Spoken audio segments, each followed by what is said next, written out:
कश्यप साहब इस वक्त हमारे साथ हैं। सर बहुत बहुत स्वागत है आपका। मंत्री भी हैं और ओबीसी मोर्चा के प्रदेश अध्यक्ष भी हैं और एक ऐसे विभाग की जिम्मेदारी इनके कंधों पर है। मुझे लगता है कि समाजवादी पार्टी हो, बसपा हो, कांग्रेस हो, कोई भी विपक्षी दल हो या भारतीय जनता पार्टी हो, सभी की नजरें हैं इस वक्त ओबीसी वोट बैंक पर और आप प्रदेश अध्यक्ष हैं ओबीसी मोर्चा के। आपको क्या लगता है कि आपके कंधों पर ये कितनी बड़ी जिम्मेदारी है, क्योंकि कोशिशें सब तरफ से हो रही हैं? देखिए, राजनीति में जिम्मेदारी भी सामूहिक रूप से होती है और जब कोई परिणाम आता है तो श्रेय भी सबको सामूहिक रूप से मिलता है। लेकिन इतना जरूर है कि उत्तर प्रदेश में ओबीसी मोर्चे के अध्यक्ष के नाते पार्टी की ये अपेक्षाएं हमसे रहती हैं कि हम पिछड़े वर्गों के साथ समन्वय करें, उनके साथ संपर्क बनाएं, संवाद करें, सरकार की उपलब्धियां और पार्टी की विचारधारा के साथ उनके साथ बात करें ताकि आगामी समय में अन्य पिछड़े वर्ग के लोगों का समर्थन और अधिक हम जुटा सकें।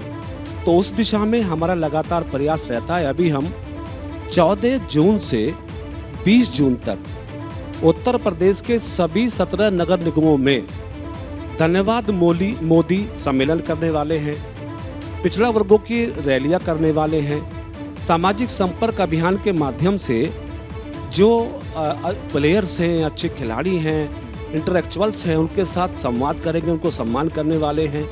तो ऐसे लाभार्थियों के साथ संपर्क करने वाले हैं। कुल मिलाकर कोशिश ये रहती है कि सरकार की उपलब्धियों का, सरकार की नीतियों का, योजनाओं का लाभ अधिक से अधिक लोगों तक पहुंच सके ताकि लोगों को ये लगे कि जो सरकार से उनकी उम्मीदें हैं, सरकार उनको, पार्टी उनको पूरा कर रही है। तो सरकार और आप जनता कहते हैं कि पार्टी उनको पूरा कर रही है, सरकार उनको पूरा कर रही है, लेकिन विपक्ष ये आरोप लगाता है कि ओबीसी वोट बैंक अब भारतीय जनता पार्टी के हाथों से खिसक चुका है। वो कहते हैं कि आप पिछड़ा वर्ग विरोधी हैं और आप इतनी सारी उपलब्धियां गिनवा रहे हैं कि हमने ओबीसी वर्ग के लिए ये किया, वो किया। आपको क्या लगता है ओबीसी वर्ग यूपी का किसके साथ होगा 2024 के लोकसभा चुनाव? एक तो मैं सोचता हूं कि ये बैंक की बात करना मेरे ख्याल से डेमोक्रेटिक वर्ड नहीं है। ओबीसी बैंक की बात मैं तो कभी नहीं करता हूं। ओबीसी एक बहुत बड़ा सामाजिक समूह है जो 1978 बीपी मंडल कमीशन की रिपोर्ट के अनुसार। लेकिन साहब राजनीतिक दल तो वोट बैंक मानते हैं ना? नहीं, मैं नहीं मानता। राजनीतिक दल तो मानते हैं ना? आप पर्सनल, चलिए ठीक है, आप पर्सनली नहीं मानते ना माने, मैं उस पर आपत्ति नहीं करता। मैं ये मानता हूँ कि देश में, प्रदेश में कोई भी समाज है वो वोट बैंक नहीं है। हमारे लिए वो सम्मान और सेवा का एक तरह से माध्यम है। फिर भी मैं ये कहता हूँ कि जब से देश की सत्ता की कमान देश के प्रधानमंत्री नरेंद्र मोदी जी के हाथों में आई है, 2-3 बड़ी बातें बता रहा हूँ जो कभी नहीं हुई है हिंदुस्तान में। पहली बात, जो ओबीसी वर्गों के संवैधानिक अधिकारों की चिंता करने वाला ओबीसी कमीशन भारतवर्ष में बना। कांग्रेस पार्टी को भी लंबे समय काम करने का मौका मिला और पार्टियों ने भी काम किया, लेकिन कभी भी ओबीसी कमीशन को संवैधानिक दर्जा किसी पार्टी ने नहीं दिया।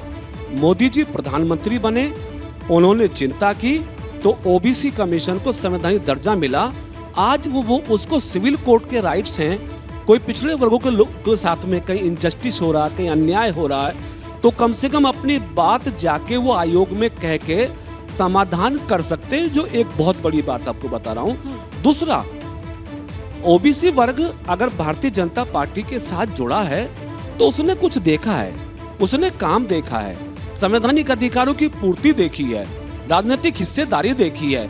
उसके बाद देश में भी, उत्तर प्रदेश में भी लगातार ओबीसी समाज के लोगों ने भारतीय जनता पार्टी को समर्थन दिया। जिसे मैंने बताया कि ओबीसी कमीशन को संवैधानिक दर्जा देना, नीट की परीक्षा, एक सेकंड जरा, नीट की परीक्षा, केंद्रीय विद्यालय, सैनिक विद्यालय, जब से देश आजाद हुआ कभी इन विभागों में पिछड़े वर्गों को रिजर्वेशन नहीं मिला।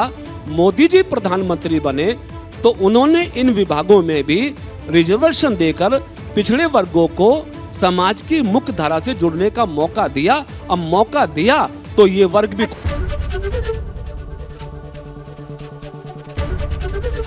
एबीपी गंगा, खबर आपकी, जुबान आपकी।